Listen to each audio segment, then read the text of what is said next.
வணக்கம் கண்ணே. மசாலா மைண்ட் சேனலுக்கு அன்போட வரவேற்கிறேன்.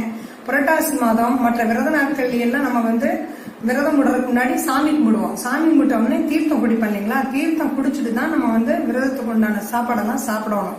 அந்த தீர்த்தம் தயார் பண்ற பாத்திரத்தை பஞ்சபத்திர பாத்திரம்னு சொல்லுவாங்க. ஆனா பஞ்சபாத்திரம் அப்படின்னு தான் வழக்குல இருக்குது. நம்மளுக்கு பஞ்சபாத்திரம்னாலே நம்ம பாகியராஜ் பஞ்சபாத்திரம் கொடுங்க அப்படின்னு சொன்னதுதான் ஞாபகம் வரும். பஞ்சபத்திர பாத்திரம்னா இதுதாம பஞ்சபத்திர பாத்திரம். இது சிம்பிள தாண்டா கண்டு இருக்கணும், வேற வெசல் எல்லாம் இருக்கக்கூடாது. இப்ப தீர்த்தம் தயார் பண்றது எப்படின்னா, பெருமாளுக்கு தயார் பண்ணும்போது நம்ம துளசி இலை யூஸ் பண்ணலாம்.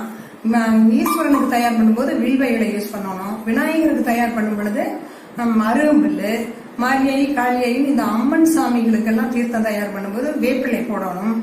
பிரம்மனுக்கு தயார் பண்ணும்போது அகத்தி இலை போடணும். இந்த மாதிரி 5 இலையில ஏதோ ஒரு இலை போட்டு தயார் பண்ற பாத்திரம் அப்படிங்கறதுனாலதான் பஞ்சபத்திர பாத்திரம். பத்திரம்னா இந்த இடத்துல இலை அப்படின்னு சொல்லி அர்த்தம்டாங்கன்னு. நம்ம இன்னைக்கு புரட்டாசி மாசங்கிறதுனால பெருமாளுக்கு தயார் பண்ற தீர்த்தம் எப்படி அப்படிங்கறத நம்ம பாக்கலாம்டா சாமி. வாங்க. முதல்ல நம்ம பெருமாளுக்கு துளசி 2 விதமா இருக்குதுங்க. அதாவது கிருஷ்ணர் துளசி, இது ராமர் துளசி. கிருஷ்ணர் துளசியில நம்ம தீர்த்தம் தயார் பண்ணக்கூடாது. ராமர் துளசி தான் எடுத்து சின்ன சின்னதா எடுத்து கழுவி அலசி வச்சிருக்கிறேன். 2 கிராம்பு, அதாவது லவங்கம்னு சொல்லுவாங்க.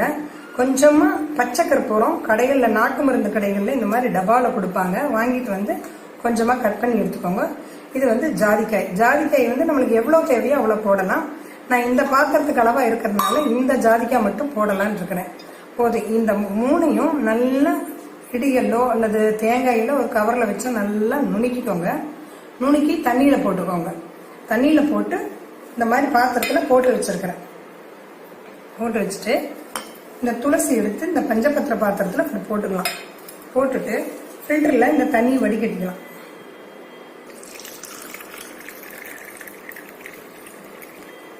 இதுல நம்ம இந்த தண்ணினா சாதா தண்ணியில லவங்கம், ஜாதிக்காய், பச்சை கற்பூரம் இந்த 3ஐயும் இடிச்சு ஊற வச்ச தண்ணி கண்ணு. இந்த பஞ்சபத்திர பாத்திரத்துல நம்ம இப்படி தீர்த்தம் தயார் பண்ணிட்டோம் இல்லைங்களா? இது நீங்க எந்திரிச்சான உடனே இன்னைக்கு விரதம் இருக்கிறோம் அப்படின்னு எந்திரிச்சு தலைக்கு குளிச்சுட்டு விரதம் இருக்கணும்னு முடிவு பண்ணும்போது இந்த தீர்த்தம் தயார் பண்ணி வச்சுக்கோங்க. அப்பதான் நம்ம சமையல்லாம் முடிச்சுட்டு நம்ம விரதம் விடும்போது அதுக்குள்ள இந்த தீர்த்தமானது நல்லா ஊறிக்கும். இந்த தீர்த்தம் தயார் பண்ணி சுவாமிக்கு படைச்சிட்டு சாப்பிடும் பொழுது நம்மளுக்கு லட்சுமி கடாட்சம் வரும். குழந்தைங்களுக்கு, வீட்டுல இருக்கிறவங்க எல்லாத்துக்குமே இந்த தீர்த்தம் கொடுக்கும்போது டைஜஸ்ட் பவர் ஆகும். இதை டெய்லியுமே கூட தயார் பண்ணி குடிக்கலாம். ஒவ்வொரு நாளைக்கும் ஒவ்வொரு பத்திரம், அதாவது அருகம்புல்ல போடலாம், வேப்பந்தலை போடலாம். இந்த மாதிரி 5 இலையில எதையோ ஒண்ணு போட்டு தினமும் இந்த மாதிரியான தீர்த்தம் தயார் பண்ணி குழந்தைங்க, நீங்க எல்லாருமே காலையில எந்திரிச்சானோன்னு எப்படியும் எல்லாருமே சாமி கும்பிடுவோம் இல்லைங்களா? வீட்டுல அந்த சாமி ரூம்ல இதை நீங்க தயார் பண்ணி வச்சிருங்க. சாமி கும்பிட்டுட்டு வர்றவங்க ஒரு 2 ஸ்பூன் 3 ஸ்பூன் இதை எடுத்து குடிச்சிட்டு அப்புறமா டிஃபன் அல்லது லஞ்ச் எதை எடுத்துக்கிட்டாலும் உடம்புக்கு ஆரோக்கியம், மகாலட்சுமி கடாட்சம் நிறைய கிடைக்கும்டா கண்ணு. எல்லாத்துக்கும் இதை ஷேர்